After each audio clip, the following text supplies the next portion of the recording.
పాత నిబంధన గ్రంథంలో జకరియా గ్రంథం 6వ అధ్యాయం 12వ వచనాన్ని మనం చదువుకుందాం. 778వ పేజీ చివరి నుంచి 2వ గ్రంథం. అది పాత నిబంధన గ్రంథంలో అతనితో ఇట్లను సైన్యములకు అధిపతి యెహోవా సెలవిచ్చినదేమనగా, చిగురు అను ఒకడు కలడు, అతడు తన స్థలములో నుండి చిగుర్చును, అతడు యెహోవా ఆలయము కట్టును. 13వ వచనం కూడా చదువుకుందాం. అతడే యెహోవా ఆలయము కట్టును, అతడు ఘనత వహించుకొని సింహాసనాసీనుడై ఏలును, సింహాసనాసీనుడై అతడు యాజకత్వము చేయును. ఇంకొక మాట దైవ గ్రంథంలోంచి మనం చదువుకుందాం. యెషయా గ్రంథం 11వ అధ్యాయం 1వ వచనం. యెషయి మొద్దు నుండి చిగురు పుట్టును, దాని వేరుల నుండి అంకురము ఎదిగి ఫలించును. యెహోవా ఆత్మ 2వ వచనం. వివేకములకు ఆధారముగు ఆత్మ, ఆలోచన బలములకు ఆధారముగు ఆత్మ, తెలివిని యెహోవా ఎడల భయభక్తులను పుట్టించు ఆత్మ అతని మీద నిలుచును అన్నాడు. 5వ వచనం వరకు కూడా మనం చదువుకుంటే బాగుంటుంది. చూడండి. యెహోవా భయము అతనికి ఇంపైన సువాసనగా ఉండును, కంటి చూపును బట్టి అతడు తీర్పు తీర్చడు, తాను వినిన దానిని బట్టి విమర్శ చేయుడు, నీతిని బట్టి బీదలకు తీర్పు తీర్చును, భూనివాసుల్లో దీనులైన వారికి యథార్థముగా విమర్శ చేయును, తన వాగ్దండము చేత లోకమును కొట్టును, తన పెదవుల ఊపిరి చేత దుష్టులను చంపును, అతని నడుమునకు నీతియు అతని తుంట్లకు సత్యమును నడికట్టుగా ఉండును. తర్వాత ఇంకొక మాట మనం చదువుకుందాం. ఇర్మీయా గ్రంథంలో 23వ అధ్యాయం 5వ వచనాన్ని మనం గమనిద్దాం. యెహోవా ఈలాగు ఆజ్ఞ ఇచ్చుచున్నాడు, రాబో దినముల్లో నేను దావీదునకు నీతి చిగురును పుట్టించెదను, అతడు రాజై పరిపాలన చేయును, అతడు వివేకముగా నడుచుకొనుచు కార్యము జరిగించును, భూమి మీద నీతి న్యాయములను జరిగించును. ఇందులో మనం అన్ని వచనాల్లో ఒక మాట గమనించవచ్చు. ఏంటి ఆ మాట? చిగురు అనే మాట దేవుడు ఎందుకు ఇక్కడ ఉపయోగించాడు అని మనం ఆలోచన చేసినప్పుడు, దేవుడైనటువంటి యెహోవా ఈ భూమి మీద దేవుని కొరకైనటువంటి ఒక జనం ఉండాలని ఆశపడ్డాడు. ఆ ఆశ అబ్రహాము యొక్క జీవితంలో మనం చూస్తాం. అబ్రహామును దేవుడు ఏర్పాటు చేసుకొని దేవుడు అబ్రహాముకు చేసినటువంటి వాగ్దానాన్ని మనం చూస్తాం. ఆ వాగ్దానం మనం చూస్తే 12వ అధ్యాయంలో ఆదికాండంలో మనకు కనబడుతుంది. వాగ్దానం ఏమైనది? నీవు నీ దేశమును నీ బంధువులను విడిచి వెళ్ళమన్నాడు. నేను చూపించు ప్రదేశానికి వెళ్ళు, నేను నిన్ను ఆశీర్వదిస్తాను అన్నాడు. నిన్ను అనేకులకు ఆశీర్వాదకరంగా చేస్తానని దేవుడు ఒక వాగ్దానాన్ని అబ్రహాముకు ఇచ్చినట్లుగా మనం చూస్తున్నాం. ఆ వాగ్దానాన్ని చేతపట్టుకొని అబ్రహాము తన యొక్క జీవిత యాత్రను కొనసాగించిన వాడుగా మనం చూస్తాం. ఆ జీవిత యాత్రలో అబ్రహాము కలిగినటువంటి సంతానం మనం చూస్తాం. అబ్రహాముకు ఇస్సాకు యాకోబుకు 12 కుమారులు అనుగ్రహించబడిన విధానాన్ని మనం చూస్తున్నాం. ఈ 12 గోత్రాల వారు పాలు తేళ్లు ప్రవహించు కనాను దేశంలో ఉండిన విధానాన్ని మనం చూస్తాం. ఈ 12 గోత్రాల వారికి దేవుడు న్యాయకర్తగా నీతిని తీర్చేవాడుగా ఉంటున్న విధానాన్ని మనం చూస్తాం. దేవుడు ప్రత్యక్షంగా కొంతమందితో ఆదికాండంలో మాట్లాడుతూ వచ్చాడు. ఆ తదుపరి కొంతమంది ప్రవక్తలను ఏర్పాటు చేసుకున్నాడు. ఆ తదుపరి కొంతమంది ఎవరిని న్యాయాధిపతులను ఏర్పాటు చేసుకున్నాడు. ఆ తదుపరి దేవుడు కాదు, మనుషులే మాకు ఒక రాజు కావాలని వారు రాజును కోరి అడిగి వారిని నీతి న్యాయములు జరిగించు విషయంలో రాజును ఏర్పాటు చేయబడిన విధానాన్ని మనం చూస్తాం. ఇలాగూ ఎంతమంది ప్రవక్తలు వచ్చినా, ఎంతమంది న్యాయాధిపతులు వచ్చినా, ఎంతమంది రాజులు వచ్చినా కూడా వారి యొక్క ప్రవర్తన ఎలా ఉందంట, నీతి న్యాయములను తప్పిన విధానాన్ని మనం చూస్తున్నాం. నీతి న్యాయములు తప్పినటువంటి ఆ జీవితాలు ఇశ్రాయేల్ ప్రజల్లో మనం చూస్తున్నాం. వారు మాటి మాటికి తప్పిపోయిరి అనే మాట మనం చూస్తున్నాం.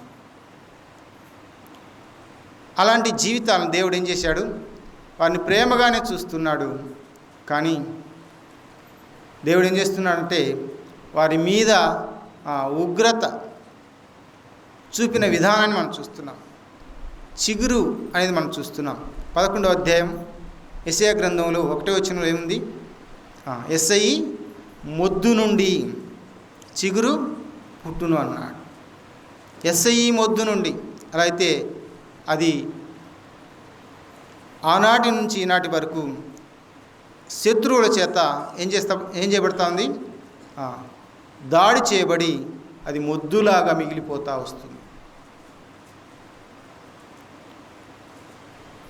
ఒక చెట్టు దేవుడు ఐగుప్తులో నుంచి తీసుకొని వచ్చి, ఏం చెట్టు అది, ద్రాక్షావల్లి కదా. ఎక్కడుంది అన్నమాట, కీర్తనలో 80వ కీర్తన కదా, 38వ వచనంలో చూద్దాం. 80వ కీర్తన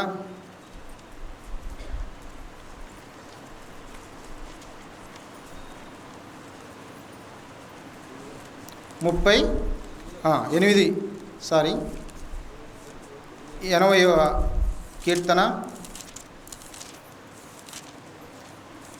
8వ వచనాన్ని మనం చదువుకుందాం. ఏముంది అక్కడ, అగాధమైన గుంటలోను 88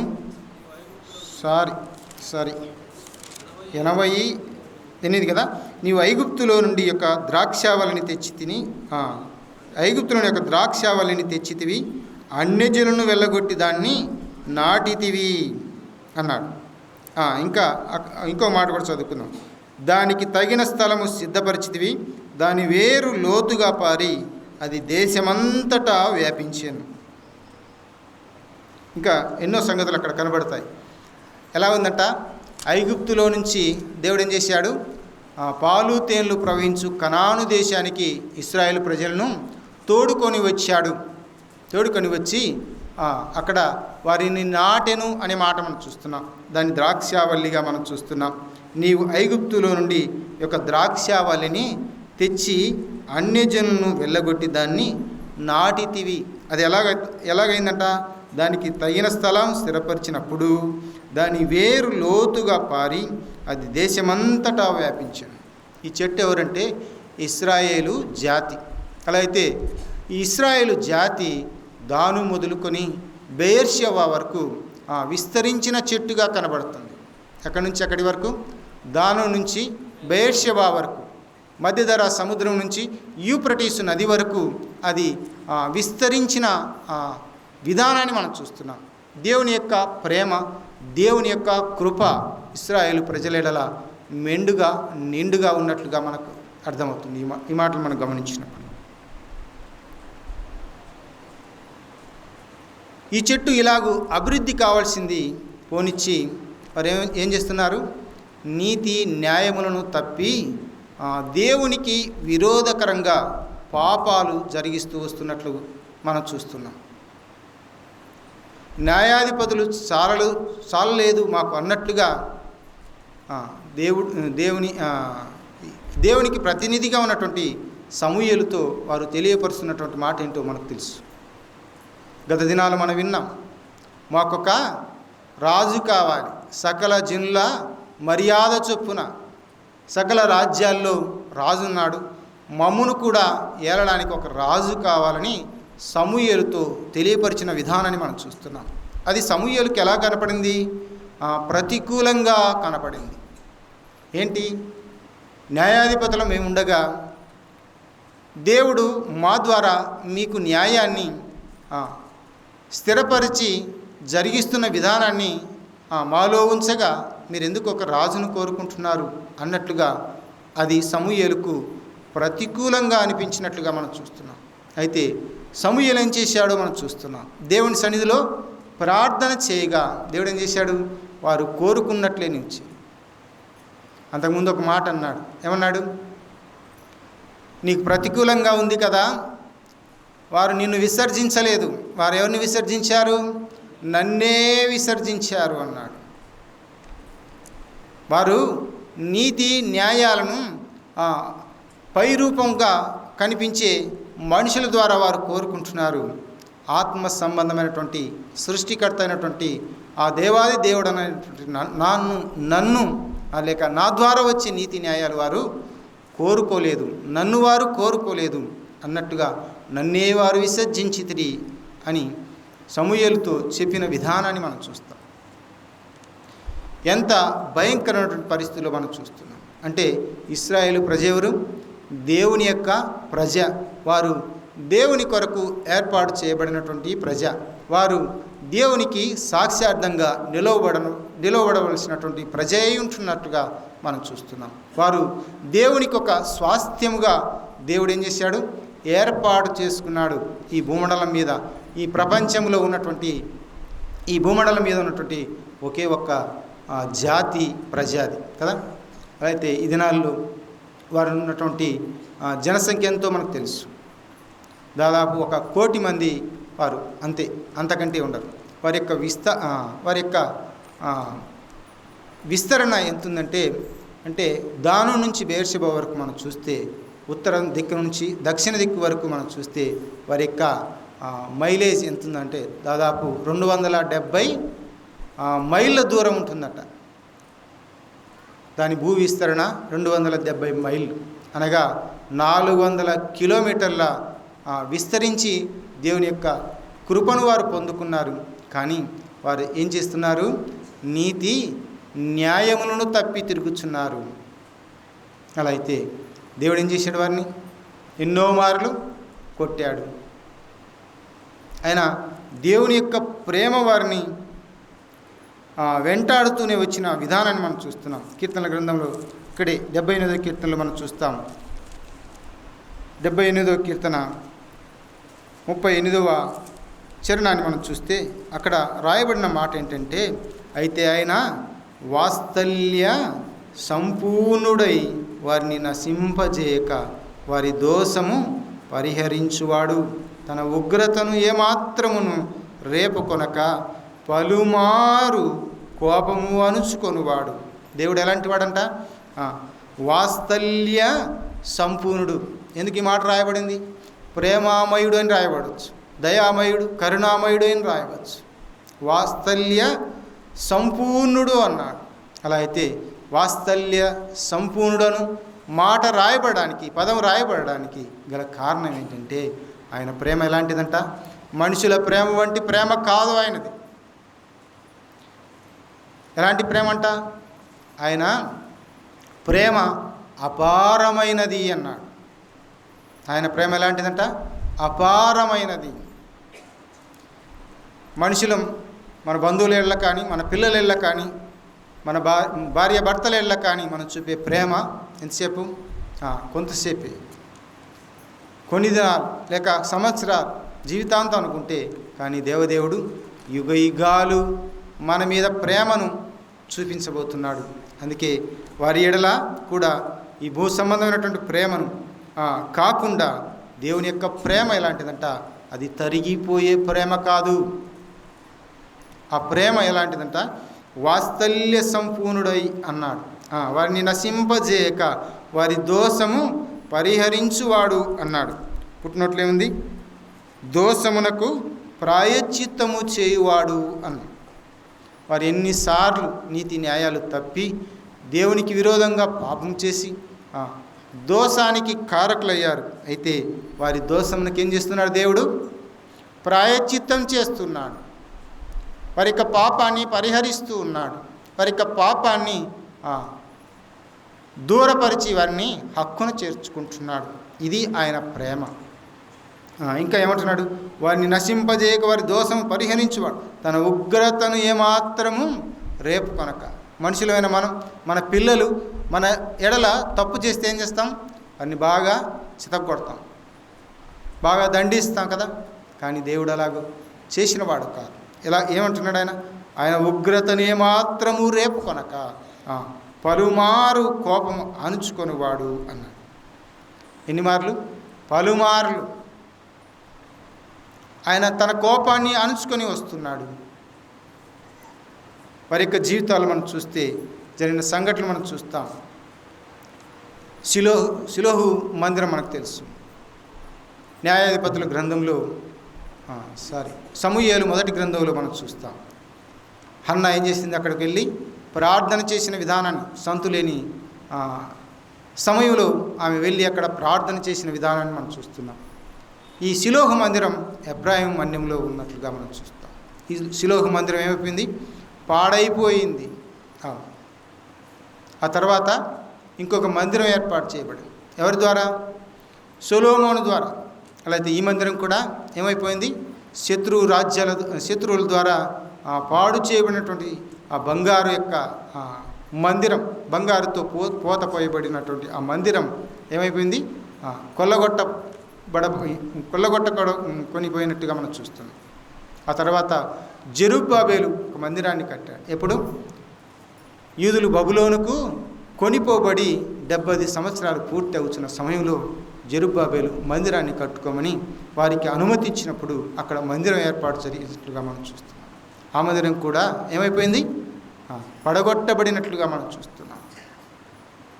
ఏమైపోయింది? మందిరము వారికి అనగా ఇశ్రాయేల్ ప్రజలకు ఒక తలమానికగా నిలిచిన విధానాన్ని మనం చూస్తున్నాం. ఇశ్రాయేల్ ప్రజలందరూ కూడా బబులోను రాజు అయినటువంటి నెబుకద్నెజర్ చేత వారు ఏం చేయబడ్డారు? దోచుకోబడ్డారు. సంపూర్ణంగా ఆ యొక్క రూపురేఖలు లేకుండా కోల్పోయినటువంటి స్థితిని మనం చూస్తాం. ఇశ్రాయేల్ అంతా నాశనం చేయబడింది. అది ఒక నరకబడినటువంటి చెట్టులాగా మిగిలిపోయింది. ఏమైపోయింది? నరకబడిన చెట్టులాగా మిగిలిపోయింది. ఇక్కడ ఏం నిలిచింది? ఇప్పుడు ఏం నిలిచింది అక్కడ? చెప్పండి మా. ఏం నిలిచింది? మొద్దు నిలిచింది. మొద్దు నిలిచింది. ఏం నిలిచింది? మొద్దు నిలిచింది. మొద్దు నిజంగా ఏమి ఆలోచన పుట్టిస్తుంది చెప్పండి? ఒక 3 మాటలు చెప్పండి. మొద్దు ఏమి ఆలోచనలు మనకు కలిగిస్తుంది? చెట్టు ఉంది, దాని నుంచి బేర్షెబాకు ప్రాకి విస్తారంగా ఆనందంగా ఉంది. ఇప్పుడు ఆ చెట్టు నరకబడింది, ఇప్పుడు మొద్దు అయిపోయింది. మొద్దు ఏం కలగజేస్తుంది అంటే, ఏం చూపిస్తూ ఉందంటే, చెప్పండి, ఆశ కలిగిన ప్రాణాన్ని తృప్తిపరుస్తుందా? తృప్తి లేకుండా చేసింది. అయితే వారి ఆశ అనగారిపోయింది. రెండవది, ఆ సంతోషాన్ని ఏమైపోయింది? సంతోషము క్షీణించిపోయింది, సంతోషం లేకుండా చేసి. మూడవది మనం చూస్తే ఏంటి? మొద్దును చూస్తే ఏమనిపిస్తుంది? ఏం చెప్పరేమో మీరు? మొద్దును చూస్తే ఏమనిపిస్తుంది? ఇక దీని బ్రతుకు అయిపోయింది, నిరీక్షణ లేని మొద్దులాగా ఉండిపోయింది. అందుకే ఆ పాట పాడించాను. 2వ చరణంలో ఏముంది? అనగారిపోయినటువంటి జీవితాలను ఏం చేస్తాడంట? ఆశలు రేకెత్తించేవాడుగా ఉంటున్నాడు. మొద్దు చీకిపోయింది. ఏం జరుగుతూ ఉంది? అది ఇక ఫలించదేమో, ఇక మరలా అది ఎగురు పెట్టి మళ్ళా వ్యాపించదేమో అన్నట్లుగా కనబడుతుంది కదా. అలా అయితే మన జీవితాలు ఎన్నో నష్టాలు, ఇబ్బందులు, శ్రమలు, బాధలు, వ్యాధుల ద్వారా మనం మోడుబారిపోయినటువంటి జీవితాలు కలిగి ఉన్నామేమో. ఇక నేను నా జీవితంలో ఇక కోలుకోలేనేమో అన్నట్లుగా ఉండిపోతున్నామేమో. నిజమేనా? మన జీవితాల్లో ఇక తేరుకోలేము అన్నట్టు మన యొక్క జీవితాల్లో శ్రమలు తటస్థించేమో. దేవుడు ఒక చిగురునిచ్చాడు ఆ మొద్దుకు. ఏంటి ఆ చిగురు? మన ప్రభు అయిన యేసుక్రీస్తుల వారు. అతడు ఒక చిగురుగా నిలిచాడు. ఏంటి చిగురు? మనం చదువుకుంటున్నాం. మొద్దు ఏం చేస్తుంది? ఆశను త్రుంచివేసింది. చిగురించిన ఆ చిగురు, ఆ మొద్దుకు చిగురించిన చిగురు ఏం చేస్తుంది? ఆశను రేకెత్తిస్తుంది. మరలా ఇశ్రాయేలు జీవితాల్లో ఒక ఆశ మొదలవబోతా ఉన్నది. ఆ ఆశే మన ప్రభు అయిన యేసుక్రీస్తుల వారు. వారి యొక్క జీవితాల్లో ప్రభు అయిన యేసుక్రీస్తుల వారు ఆ చిగురు అనే ఆ సంతోషాన్ని, మొద్దు చిగురేస్తే అబ్బా ఇది మళ్ళా ఎదిగి ఫలిస్తుందని ఆశ మనలో ఉంటుంది కదా. ఆశ తర్వాత సంతోషాన్ని పుట్టిస్తుంది. అంతేకాకుండా ఇది ఫలిస్తుంది, ఫలభరితమైనటువంటి జీవితాన్ని కలిగి ఉంటాము. మరలా తిరిగి మరి వ్యాధిలో కానీ, ఇబ్బందుల్లో కానీ, ఆర్థికంగా నష్టపోయిన స్థితిలో నుంచి కానీ దేవుడు ఏం చేస్తున్నాడు? మనం తిరిగి లేపబోతున్నాడు అన్న విషయాన్ని మనం గుర్తించాలి. అప్పుడు ఏం కలుగుతుంది? మనకంటూ ఒక నిరీక్షణ మన జీవితం పైన కలిగి. ఇది భౌతికంగా మనం ఆలోచన చేయవచ్చు, కానీ ఆత్మీయంగా ఇందులో మనకు అనేక పాఠాలు ఉన్నాయి. ఆ మొద్దు పైన దేవుని యొక్క ఆలోచన ఎలాగుందంటే, ఎస్ఐ అనే మొద్దు. యెషయా భక్తుడు, ఆయన ఎవరు? ప్రవక్తగా ఉన్నాడు. ప్రవక్తగా ఉన్నటువంటి ఆయనకు దేవుని దర్శనం ద్వారా ఎస్ఐని గూర్చినటువంటి ప్రవచనం ఇందులో రాయబడినట్లుగా మనం చూస్తున్నాం. ఎస్ఐ ఎవరు? దావీదు తండ్రి. ఈయన ఎక్కడ నివసించేవాడో తెలుసు. ఎక్కడ? బెత్లెహేములో చిగురు పుడుతుందని భక్తుడైన జకర్యా తన గ్రంథంలో రాయించిన విధానాన్ని మనం చూస్తున్నాం. అలాగే భక్తుడైన యెషయా ద్వారా దేవుడు రాయించిన మాటను మనం చూస్తున్నాం. అలాగే భక్తుడైన ఇర్మియా ద్వారా కూడా రాయించినటువంటి మాట మనం చూస్తున్నాం. అందులో అందరూ కూడా ప్రభువైన యేసుక్రీస్తుల వారి చిగురు అనే మాటను వ్రాసిన విధానాన్ని మనం చూస్తున్నాం. ఈ చిగురు తన స్థలములో నుండే ఏం చేస్తుందట? ఫలించబోతా ఉంది అన్నాడు. అలా అయితే ఇక్కడ మనం చదువుకున్నటువంటి మాటల్లో జకర్యా గ్రంథం చూడండి, అక్కడ 3 మాటలు మనం ఆలోచన చేద్దాం.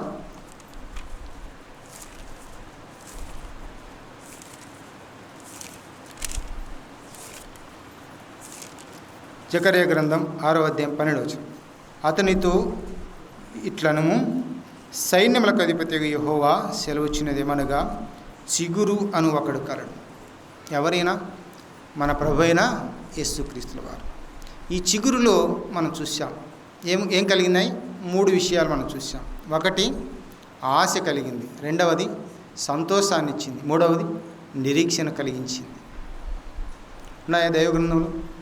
లూకా సువార్తలో 2వ అధ్యాయం 10వ వచనంలో ఉంది, ఇదిగో ప్రజలందరికీ కలగబోవు సంతోషకరమైన వర్తమానం. ఏంటి ఆ వర్తమానం? దేవుని యొక్క రక్షణ. ఆ దినాల్లో శత్రువుల బారి నుంచి వారు తప్పించుకోలేకపోయారు. వారికి రక్షణ లేదు. నీతి న్యాయాలు నిలిపిన విధానాన్ని మనం అక్కడ చూడం. కారణం ఏంటంటే వారు నీతి న్యాయాలు తప్పి తిరుగుచున్నారు, పాపం చేస్తున్నారు. అందుకే వారిని శత్రువులకు దేవుడు అప్పగించిన విధానాన్ని మనం చూస్తున్నాం. అలా అయితే ఆదాము హవ్వలు చేసినటువంటి పాపాన్ని బట్టి దేవుడు ఏం చేశాడు? 2వ అధ్యాయం 17వ వచనం కదా, ఏమన్నాడు అక్కడ? మీరు వీటిని తినుదినమున నిశ్చయముగా చచ్చెదరు. దేవుని యొక్క ఉగ్రతను వారు తెచ్చుకున్నారు. వారు ఆత్మీయంగా చచ్చిపోయారు. దేవుని యొక్క ఉగ్రత వారి మీద నిలిచి ఉన్నట్లుగా మనం చూస్తున్నాం. అలా అయితే వారి ఉగ్రత మనందరికీ సంప్రాప్తమైనట్లుగా మనం చూస్తున్నాం. అందుకే దేవుని యొక్క ఉగ్రత మన మీద నిలిచి ఉంటుండగా దేవుడు ఏం చేశాడు? మన యొక్క జీవితాల్లో నీతి చిగురుగా ఆయన మొలిచినట్లుగా మనం చూస్తున్నాం. అయితే మొలిచాడా? మొలిచిన వారి జీవితాల్లో యేసుక్రీస్తు ప్రభువు వారు నిలిచి ఉన్నాడా అని మనం చూస్తే యోహాను సువార్తలో అంటాడు 15వ అధ్యాయం, నేను నిజమైన ద్రాక్షావళిని, మీరు తీగలు, మీరు నా యందు నిలిచి ఉంటేనే ఫలిస్తారన్న. యేసు ప్రభువునందు విశ్వాసం ఉంచిన వారు ఏమవుతారంట? ఫలిస్తారు. అలా అయితే దైవ గ్రంథంలో మనం చూస్తున్నటువంటి మాట ఏంటంటే, ఆయన ఎలా ఉంటాడంట? చిగురుగా ఉంటాడంట. చిగురు ఏం చేస్తుంది? సంతోషాన్ని కలిగిస్తుంది. అలా అయితే ఇంకొక మాట మనం చూస్తాం. రోమీయులకు రాసిన పత్రిక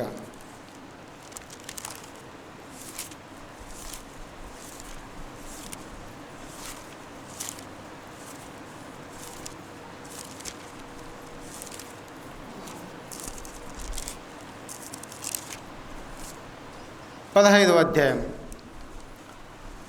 11వ వచనం కూడా చదువుతున్నాను.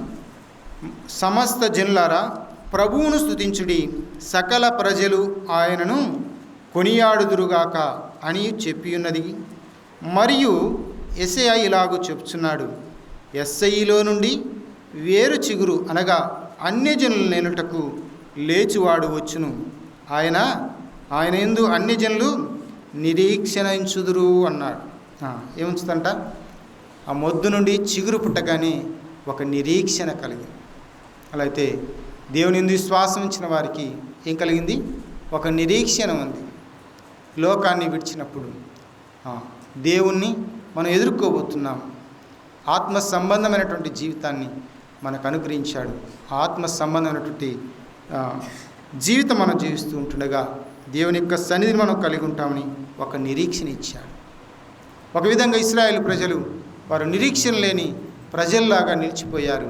అలాంటి వారి జీవితాల్లో దేవుడు అనేకులను ఏర్పాటు చేశాడు. కానీ వారు ఆ నిరీక్షణ నిలుపుకోలేకపోయిన విధానాన్ని మనం చూస్తున్నాం. ప్రభువైన యేసుక్రీస్తుల వారు వస్తారు, ఆయన ఈ లోకానికి వస్తాడు, ఆయన అనేకులను వెలిగిస్తాడని వారికి ఎన్ని మాటలు తెలియపరిచినా కూడా వారు తెలుసుకోలేకపోయారు. అలా అయితే యేసుక్రీస్తుల వారు అనేకులకు ఇక్కడ ఏమన్నాడు? ఇలా సెలవిస్తూ అన్యజనుల నేలుటకు లేచివాడు అన్నాడు. ఇక్కడ ఒక మాటకు మనం గమనించాలి. ఆనాడు ఇశ్రాయేలు ప్రజల్లో మాత్రమే ఆ ద్రాక్షావళి ఏం చేసింది? దాను మొదలుకొని బెయర్షెబా వరకు వ్యాపించి ఉన్నట్లుగా మనం చూస్తున్నాం. మధ్యధరా సముద్రం నుంచి యూఫ్రటీసు నది వరకు అది వ్యాపించి ఉన్నటువంటి ఒక చెట్టుగా మనం చూస్తున్నాం. అది నరకబడింది, చిగురు వేయబడింది. అది ఎంతవరకు? అది 400 కిలోమీటర్ల వరకు వ్యాపించింది. కానీ అంటే దేవుని గూర్చినటువంటి వాసన, దేవుని గూర్చినటువంటి సువాసన ఎలాగూ ఉందంటే ఆ 400 కిలోమీటర్లకు మాత్రమే పరిమితి అయినది. అలా అయితే ఈ నీతి చిగురు ఎంతవరకు పరిమితమైంది? ప్రపంచమంతా ఈ చెట్టు ఏమైపోయింది? విస్తరించి ఉన్నది. ఎంత గొప్ప భాగ్యం దేవుడు ఈ ప్రజల మీద దయచేశాడో మనం చూస్తాం. తన ప్రేమను బట్టి ఇంత గొప్ప భాగ్యాన్ని దేవుడు ప్రపంచ ప్రజలకు అనుగ్రహించిన విధానాన్ని మనం చూస్తున్నాం. దేవుని యందు విశ్వాసం ఉంచిన వారికి ఒక గొప్ప నిరీక్షణ ఉంది. దేవునితో కూడా శాశ్వతంగా సంతోషించే ఆ గొప్ప భాగ్యం మనకుందని ఒక నిరీక్షణ కలిగించే విధానాన్ని మనం చూస్తున్నాం. మన యొక్క జీవితాలు అపవాది చేత కొట్టివేయబడినటువంటి జీవితాలు, మోడుబారిపోయినటువంటి జీవితాలు మనకి నిజంగా ఒకప్పుడు. అలాంటి జీవితాలు ప్రేమించి మన యొక్క జీవితంలోనికి ఎవరు వచ్చారు? ప్రభువు వచ్చాడు. వచ్చాడా? ప్రకటన గ్రంథం 3వ అధ్యాయం 10వ వచనంలో ఏముంది? 20వ వచనం, ఆయన తలుపు నొద్ద నిలిచి తట్టుచున్నాడు. ఎవరి తలుపది? ఇక్కడ ప్రభు అయిన యేసుక్రీస్తుల వారి యందు ఎవరైతే విశ్వాసించారో వారి యొక్క తలుపును ముందే తట్టి ఉన్నాడు. వారు తెరచి ఉంటే వారిలో ఏం చేస్తున్నాడు? ఆయన నివాసం ఉంటున్నాడు. ఇంకా ఎవరైనా ఆయన స్వరం వింటూ తలుపు తీయని వారికి, తలుపు తడుతున్నటువంటి వారికి గొప్ప అవకాశం. ఇదే మిక్కిలి అనుకూలమైన సమయం, ఇదే గొప్ప రక్షణ దినము అన్నాడు. అలా అయితే ప్రభువైన యేసుక్రీస్తుల వారు అపోస్తల కార్యాల్లో ఒక మాట అన్నాడు. ఆయన విశ్వాసం ఉంచడానికి ఒక మాట అక్కడ వాడబడినట్లుగా మనం చూస్తున్నాం. అందరూ అంతటా మారు మనసు పొందాలని దేవుడు ఇచ్ఛించిన విధానాన్ని మనం చూస్తున్నాం. అందుకే ఆనాడు ఇశ్రాయేలు ప్రజలు జాతికి మాత్రమే కాదు ఆయన అంకితం, ప్రపంచానికి అంతటికీ ఆయన అంకితం కావాలని ఈ ప్రపంచపు యొక్క చుట్టుకొలత ఎంతో నాకు అంత ఐడియా లేదు. కానీ ఇజ్రాయెల్ యొక్క దేశం మైలేజ్ మనకు రాయబడిన విధానాన్ని మనం చూస్తాం. దాదాపు 270 మైళ్ళు, అనగా 400 కిలోమీటర్ల విస్తీర్ణంలో ఆ చెట్టు పెరిగి పెద్దదై ఆనందంగా ఉండాల్సిన ఆ చెట్టు కాస్త నీతి న్యాయములను తప్పి తిరుగుచున్నటువంటి చెట్టులాగా ఉంది. మనం ఇందాక ఉదయకాలం విన్నాం, మనుషులు ఎలాంటి వారంట? చెట్టు లాంటి వారు అన్నాం. అలా అయితే ఈ ప్రపంచంలో మరి ఆ చెట్టు ద్వారా, క్రీస్తు యేసు అనే చెట్టు ద్వారా ప్రపంచమంతటికి కూడా ఆయన చనిపోయి సమాధి చేయబడి తిరిగి లేచి పరలోకానికి ఆరోహణమైన తర్వాత ఏమైంది? ఈ చెట్టు విస్తరించబడి ఉన్నది. నలుదిక్కులకి వెళ్ళి తన శిష్యులకి ఏం చెప్పాడు? సువార్త ప్రకటించమని చెప్పాడు. ఆ శిష్యులు ఈ ప్రపంచానికి నలుదిక్కులకు వెళ్ళి సువార్త ప్రకటించగా చెట్టు ఏమైపోయింది? విస్తరించి ఉన్నది అనే మాట మనం చూస్తున్నాం. అయితే ఇంకొక మాట కూడా మనం ఆలోచించేద్దాం. అక్కడ జకర్యా గ్రంథం 12వ అధ్యాయం 6వ అధ్యాయం 12వ వచనం 2వ మాట, ఆయన లేక అతడు తన స్థలములో నుండి చిగుర్చును అన్నాడు. అతడు ఎక్కడి నుంచి చిగురుస్తాడంట? తన స్థలం. ఆయన స్థలం ఏంటి? ఎక్కడ అని మనం చూస్తే, ఎక్కడ ఆయన స్థలం? ఆయన పుట్టిన స్థలం ఎక్కడ? బెత్లెహేం. మరి ఆయన స్థలములో నుంచి ఆయన ఏం చేశాడు? చిగుర్చును అన్నాడా? ఏమన్నాడు? ఆయన స్థలములో నుండి చిగుర్చును. నిజానికి బెత్లెహేము నుంచి అని రాయబడిందా? ఇంకో మాట ఏమైనా రాయబడిందా? నజరేతులో నుంచి అనే మాట మనం చూస్తాం. గలిలయ ప్రాంతంలో ఉన్నటువంటి నజరేతులో నుంచి ఒక మాట అక్కడ మనం చదువుకున్నాం. యోహాను సువార్త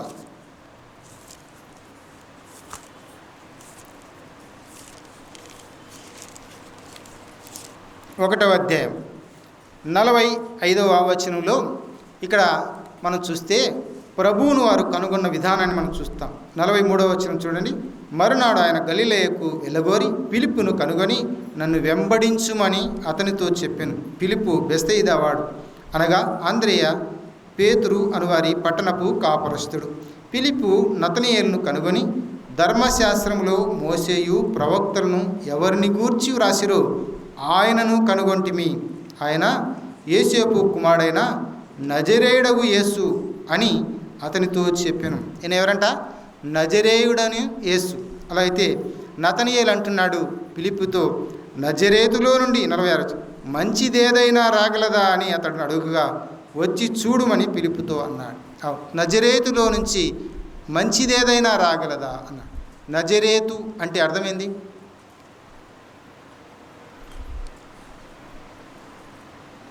ఏమా తెలియదు కదా. నజరేతు అంటే చిగురు, నజరేతు అంటే రక్షణ. అలా అయితే ఆ నజరేతుకు ఎవరు పేరు పెట్టారో తెలియదు, కానీ నజరేతుకు ముందే ఆ పేరు నిర్ణయించబడినట్లుగా మనం చూస్తున్నాం. ఈ నజరేతులో నుంచి ఎవరు వస్తున్నాడు? ప్రభు అయిన యేసుక్రీస్తుల వారు వస్తున్నారు. ఆయన అక్కడే పెరిగాడు, అక్కడే నివసించిన విధానాన్ని మనం చూస్తున్నాం. బెత్లెహేములో పుట్టాడు, కానీ నజరేతులో ఎక్కువ కాలం ఉన్నట్లుగా మనం చూస్తున్నాం. నజరేతు గురించి అంత తక్కువగా ఎందుకు మాట్లాడాలంటే అది ఒక చిన్న గ్రామం. అందుకే ఇలాంటి చిన్న గ్రామంలో నుంచి మంచిది ఏదైనా రాగలదా అని వారి నతనయేలు యొక్క ప్రశ్న. అవును, ప్రభు అయిన యేసుక్రీస్తుల వారు వారిలో నుంచి ఆ యొక్క నజరేతులో నుంచి వచ్చిన విధానాన్ని మనం చూస్తున్నాం. అంటే అతడు ఉన్నటువంటి స్థలంలో నుంచే ఏం చేస్తున్నాడు? ఆ చిగురు ఏమవుతుందంట? విస్తరిస్తూ ఉన్నది. తన స్థలములో నుండి చిగుర్చును అన్నాడు. అలా అయితే అక్కడ నుంచే ప్రభు అయిన యేసుక్రీస్తుల వారు ఏం చేశాడు? సువార్త ప్రారంభించాడు. అందుకే మత్తయి సువార్తలో మనకు కనబడుతుంది కదా, ఏమన్నాడు అక్కడ? ఇదిగో చదవండి ఆ మాట, సువార్త మాట. ప్రభు ప్రకటించిన సువార్త, రాజ్యము సమీపించున్నది, కాలము సంపూర్ణమైనది, మారు మనసు పొంది రక్షణ పొందుడి.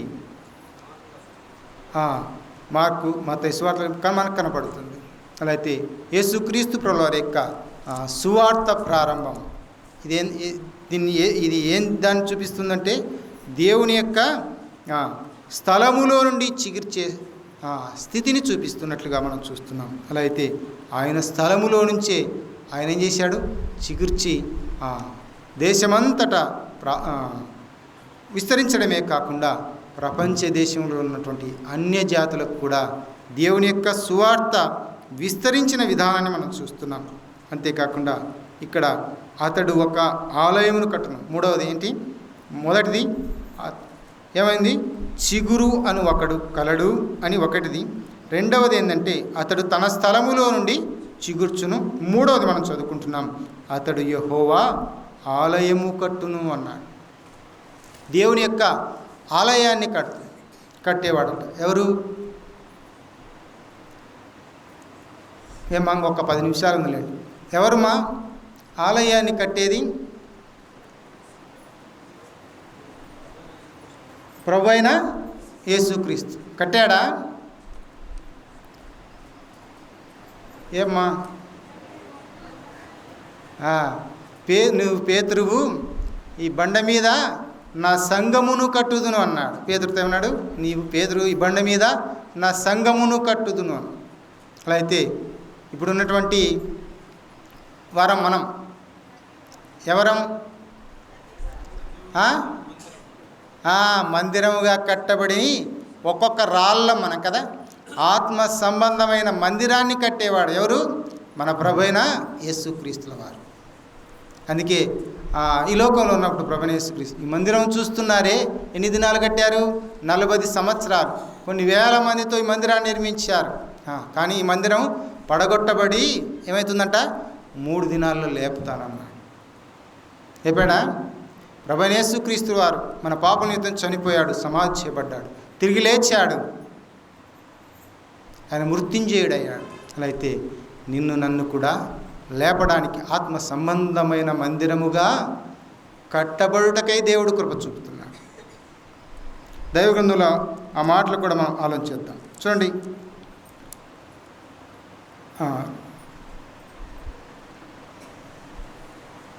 మత్తయి సువార్తలో ఆ మాట 6:19లో పేతురు గురించి మాట్లాడితే, పేతురు రాసిన మొదటి పత్రికలో పేతురు అంటాడు, 2వ అధ్యాయం 5వ వచనంలో ఏమన్నాడు? అక్కడ 2వ అధ్యాయం 5వ వచనం, ఆత్మ సంబంధమైన మందిరముగా అది క్రీస్తు యేసు ద్వారా మీరు కట్టబడుచున్నారు అనే మాట మనం అక్కడ చూస్తాం. చూడండి, పేతురు రాసిన మొదటి పత్రిక 2వ అధ్యాయం 5వ వచనం. మీరు ఏమన్నారు అక్కడ? మీరును సజీవమైన రాళ్ళవలే, మొదటి నుంచి చదువుకుందాం, యేసుక్రీస్తు ద్వారా దేవునికి అనుకూలములకు ఆత్మ సంబంధమైన బలులు అర్పించుటకు అన్నాడు. ఆ దినాల్లో మందిరం ఎందుకే నిర్మించుకున్నారు? అక్షర సంబంధమైన బలులు అర్పించుటకు. ఏం చేశారు? పొట్టిళ్ళను ఇంకా పెద్ద పెద్ద వాటిని అర్పించేవారు. వాటిని అర్పించు వారు అలాగూ ముందుకు సాగినటువంటి వారుగా మనం చూస్తున్నాం. దాన్ని అక్షర సంబంధమైన లేక భౌతిక సంబంధమైన బలులు అర్పించుట. ఇక్కడ ఏమంటున్నాడు? ఆత్మ సంబంధమైన బలులు అర్పించుటకు ఒక మందిరాన్ని కట్టాడు. ఏ మందిరం అది? నీ హృదయం అనే మందిరం. నీ దేహము దేవునికి ఆలయమై ఉన్నదని మీరు ఎరుగరా అన్నాడు. అలా అయితే ఆ దేవుని ఆలయములు దేవుడు నిలిచి ఏం చేయబోతున్నాడు? తలుపు తట్టాడు. వచ్చాడు ఆయన, మన హృదయాల్లో ఉన్నాడా? ఉంటే ఆయన మన హృదయాల్లో నుంచి ఏం చేయబోతున్నాడు? సింహాసనం వేసుకొని పరిపాలన చేయబోతున్నాడు. ఆయన సింహాసనం ఇప్పుడు ఎక్కడుంది అని మనం చూస్తే పరలోకంలో ఉందని మనం చెప్పవచ్చు. ఆయన సింహాసనం, ఆయన ఆకాశం, ఆయన సింహాసనం, భూమి ఆయన పాదపీఠముగా మనం చూస్తున్నాం. అలా అయితే ఆయన ఎంతో గొప్పవాడు. ఈ లోకంలో ఉన్నటువంటి మందిరాలు ఆయనను పట్టజాలనా అని మనం చూస్తే పట్టజాలవనే చెప్తున్నాడు. అలా అయితే మన హృదయం ఆయనకు పట్టుతుందా? గుప్పెడంత గుండెలో ఆయన నివసించాలని ఆశ కలిగి ఉన్నాడే. మన హృదయంలో ఆయనకు చోటిద్దామా? చోటిచ్చినప్పుడు ఏం జరుగుతుందో తెలుసా? ఆయన పరిపాలన కొనసాగుతుంది. అందుకే మనం చదువుకున్నాం యెషయా గ్రంథంలో ఆయన 11వ అధ్యాయం కదా, ఏం చదువుకున్నాం అక్కడ? ఆయన నీతి చిగురును పుట్టించి ఆయన పరిపాలన చేయనున్నాడు. ఎలాంటి పరిపాలన? అయిపోయింది 5 నిమిషాలు. ఎలాంటి పరిపాలన అంటే వివేకములకు ఆత్మ సంబంధం. ఇది కాదు, ఇర్మియా గ్రంథం చూడండి, ఇర్మియా 23:5 చూడండి.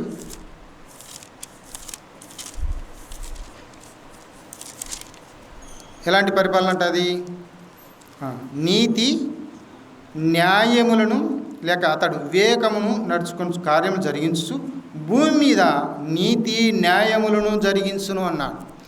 ఇది ఒక విధంగా అక్షర సంబంధమైన పాలన సూచిస్తుంటే, ఆత్మ సంబంధమైనటువంటి పాలన కూడా దేవుడు ఏం చేశాడు? కోరిన విధానాన్ని మనం చూస్తున్నాం. అందుకే నీతి చిగురును నేను పుట్టిస్తాను, అతని ద్వారా నీతి న్యాయముల పరిపాలన జరిగిస్తాను అన్నాడు. ఎలాగూ? తలుపు తడితే హృదయంలోనికి వచ్చాడా అతడు? మరి దేవుడు మనం కలిసి భోజనం చేస్తూ సంతోషిస్తున్నామా అన్నట్టుగా ప్రకటన గ్రంథంలో మనం చూస్తాం. అలా అయితే ఆయన నీతి న్యాయము మనలో నుంచి జరిగించాలంటే ఏం చేయాలి? ఆయనకు మన హృదయంలో ఏం చేయాలా? సింహాసనం వేయాలి. అలా అయితే ఆయన సింహాసనం నుంచి ఆయన మన గుడిలో నుంచి ఆయన పరిపాలన చేయబోతున్నాడు. అందుకే ఆత్మచేత ఎందరైతే నడిపింపబడతారో వారందరూ కూడా దేవుని పిల్లలయ్యే అధికారం వారికి అనుగ్రహించాడు. ఆత్మచేత నడిపింపబడుతున్నావా? పరలోకానికి ప్రభు వెళ్ళిపోయినప్పుడు దేవుడు ఏం చేశాడు? మనందరికీ పరిశుద్ధాత్మ సంచికరువుగా ఆయన ఇచ్చాడు. ఆదరణకర్తను మీ యొద్దకు నేను పంపిస్తానని సెలవిచ్చిన రీతిగా మన యొద్దకు దేవుని యందు విశ్వాసం ఉంచిన వారందరికీ దేవుడు ఏం చేశాడు? పరిశుద్ధాత్మను అనుగ్రహించాడు. ఈ పరిశుద్ధాత్మ ఏం చేస్తూ ఉంది? ఏలుబడి చేస్తూ ఉంది. ఆయన పరిపాలన కింద నిజంగా మనం ఉన్నామా? ఉంటే మనం నీతి న్యాయాలు కలిగి నడుచుకున్న వారంగా ఉంటాం. ఇంకా ఎవరైనా నీతి న్యాయాలు కలిగి ఉండక ఈ లోకంలో నశించి నిత్య నరకాగ్నికి వెళ్ళడానికి సిద్ధంగా ఉన్నట్లయితే దేవుడు ఒక మాట తెలియజేస్తున్నాడు. రోమీయులకు రాసిన పత్రిక 3వ అధ్యాయం 11వ వచనంలో ఏముంది? నీతిమంతుడు లేడు, ఒక్కడును లేడు. అందరూ ఏం చేస్తున్నారు? ఏకముగా పనికి మాలిన వారై త్రోవ తప్పి తిరుగుతున్నటువంటి వారుగా ఉంటున్నారు. అలా అయితే నీతిమంతులు కావాలంటే ఏం చేయాలి? అక్కడ 24వ వచనం చదవండి. 3వ అధ్యాయం 11వ వచనం 24వ వచనం ఏమన్నాడు అక్కడ? యేసుక్రీస్తు ప్రభువారియందు విశ్వాసం ఉంచడం ద్వారా దేవుడు ఏం చేస్తాడంట? నీతిని అనుగ్రహిస్తాడంట. నీతి నిన్ను ఏం చేస్తుంది? దేవుని యొక్క రాజ్యంలో నిలబెడుతుంది. అలా అయితే దేవుని యందు విశ్వాసం ఉంచి నీతిమంతులు కావాలని ఆయన ఇష్టపడుతున్నాడు. ఇంకా ఎవరైనా ఆయన యందు విశ్వాసం ఉంచలేదా? యేసు ప్రభు అని నోటితో ఒప్పుకొని ఆయన యందు విశ్వాసం ఉంచి రక్షణ పొంది పరలోక రాజ్యానికి వారసులు కావాలని ప్రేమపూర్వకంగా మీకు తెలియపరుస్తూ ఉన్నాం. అయితే దేవుడు కలిగించినటువంటి ఒక గొప్ప నిరీక్షణ మనం చూస్తున్నాం. ఆ నిరీక్షణ దేవునితో మనం శాశ్వతంగా ఉండబోయేటువంటి ఆ గొప్ప అవకాశం. ఇదే ఆ నిరీక్షణ. అలా అయితే మోడు బారిపోయినటువంటి మన జీవితాల్లో ప్రభువైన యేసుక్రీస్తుల వారు భౌతిక సంబంధంగాను ఆత్మ సంబంధంగాను కూడా మనకు మేలు చేసేవాడుగా ఉంటున్నాడు. మనం చూస్తాం కదా, ఏమన్నాడు? నీ భక్తి ఇహ సంబంధంగాను పరసంబంధం. ఎక్కడ మాట? తిమోతికి రాసిన పత్రిక. నీ అంతటి నీవే ఏం చేసుకోవాలా? భక్తిలో సాధనము చేసుకోవాలి అన్నాడు. ఈ భక్తి దేనికి పనికి వస్తుంది? ఈ జీవన సంబంధమైన దానికి పరసంబంధమైన దానికి కూడా అది పనికి వస్తుంది అన్నాడు. అలా అయితే దేవుని యందు విశ్వాసం ఉంచి పరలోక రాజ్యానికి వారసులై నిత్యము ఆయనతో కూడా సంతోషించే వారంగా మనం ఉండాలని దేవుడు ఇష్టపడుతున్నాడు. అందుకే ఆయన ప్రేమ ఎలాంటిదంట? వాత్సల్య సంపూర్ణత కలిగిన ప్రేమ. అది అపారమైన ప్రేమ. ఈ ప్రేమను ఇంకా ఎవరైనా నోచుకొని వారుంటే ఆయన యందు విశ్వాసం ఉంచి ఆయన ప్రేమను నోచుకోవాల్సిందిగా మనం చేస్తున్నాం. ఆయన ప్రేమను కలిగి ఉండవలసిందిగా ప్రేమపూర్వకంగా మనవి చేస్తూ నేను ఈ మాటలు ముగిస్తున్నాను. దేవుడు తన మాటలు దీవించునుగాక.